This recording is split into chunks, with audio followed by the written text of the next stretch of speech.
We open on the basketball courts of Venice Beach. Brothers out there putting up shots. Sidney is a showboat who excels with his mouth as much as he does with his game. A white cat named Billy wanders to the court side and takes a seat. Sidney smells blood and trash talks him even though he's not even in the game.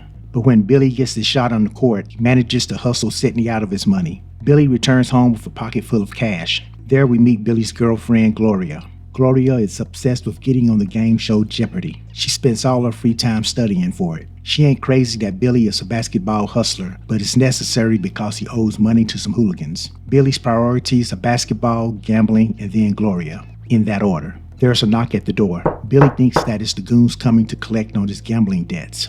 It's Sidney. He got embarrassed on the court, but not embarrassed enough to pass up on an opportunity to make some money. Sidney proposes a partnership to Billy. He wants them to team up for an upcoming 2-on-2 tournament. During the lead up to the tournament, they can join together to hustle brothers. Billy and Sidney hit the courts. They're hustling cats out of their paychecks. Each time, the Hoopers think that Sidney and Billy are the marks, but it's the other way. By the time they figure it out, it's too late. They got brothers going to extreme measures to even the score. Even though they're winning, the partnership is volatile. The two men have fundamental differences about how the game should be played.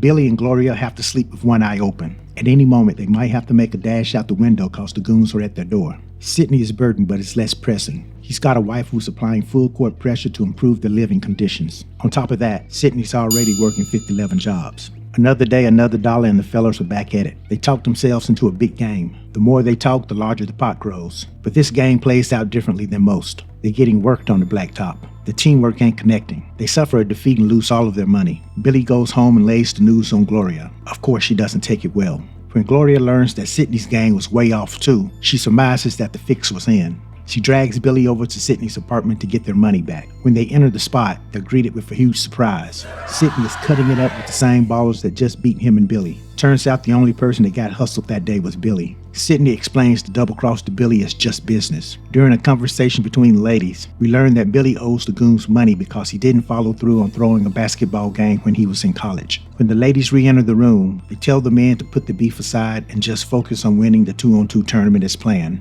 It's the day of the tournament. The prize is $5,000. Billy and Sidney face tough competition as they advance into the finals. For much of the game, they're fighting one another as much as they are against their opponents. But through teamwork and Billy's ability to verbally trigger the competition, he and Sidney pull out a close win. On the ride home, the two manage to bump heads again. It leads to Sidney betting Billy that he can't dunk. Billy puts up his share of the $5,000 winnings versus Sidney's share. Sidney tries to let Billy gracefully back out of the bet, but Billy ain't got no back down in him.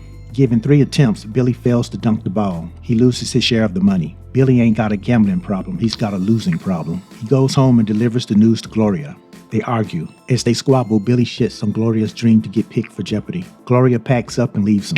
Bad goes to worse when the goons finally catch up to Billy. They can't hurt or kill Billy. The goons are smart enough to understand that they can't get money out of Billy if they kill him. Also, they can't earn money if he's injured. They give Billy 1 week to get the money or else. Billy goes to Sidney for help. Sidney shows sympathy. This cat has few options and no luck. One of Sidney's hooping buddies is a security guard at the Jeopardy studio. He tells Billy that he'll get Gloria on the show, but only if he can swish a hook shot from deep. So Gloria gets her big chance on Jeopardy. Old Belle came through and won big money on her first day. Billy makes his play to get back into Gloria's good graces. He sings his way back into her heart with a corny song. Gloria gives Billy her winnings so that he can pay off the goons. In addition, she wants him to invest in a wardrobe so he can go out and find a real job. Days later, Sidney falls victim to a burglary. He loses his possessions plus all the money he saved up for a new home. The shoe's on the other foot now. It's Sidney who reaches out to Billy to return the favor. He wants them to team up for another game, a high-stakes game. This game comes with a buy-in. Billy would have to ante up Gloria's Jeopardy money. Billy wants to do Sidney a solid since Sidney did the same for him, but it's the last straw for Gloria. She tells Billy win or lose, if he goes through with this game, she's done with him for good.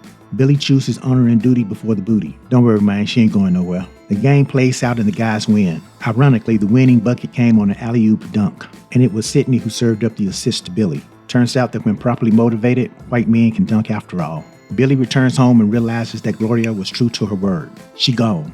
for good. He asked Sydney to hook her brother up at one of his jobs. The goons arrive and waste no time stepping up to Billy. It's time to pay up. Sydney tells the down and out Billy that Gloria wasn't all that anyway. Her voice sounds like three cats fighting in a closed box. The new friends reflect back on the alley-oop winning dunk, and that discussion transitioned right into another disagreement. Settle it on the court, players.